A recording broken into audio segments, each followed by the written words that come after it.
U Zvorniku su u porodicama poginulih boraca i ratnim vojnim invalidima uručeni ključevi 32 stana. Vrijednost projekta je 1.115.000 maraka, od čega je 75% obezbijedila vlada, 25% grad Zvornik.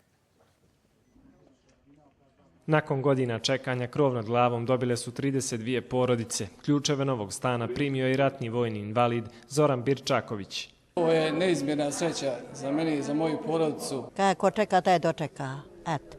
Hvala svima koji se boru za ovo da se makar zna nešto za ove pogine naše koje smo izgubili. Time je u okviru vladinog programa stambenog zbrinjavanja iz 2007. godine potpuno riješeno stambeno zbrinjavanje boračkih kategorija u Zvorniku.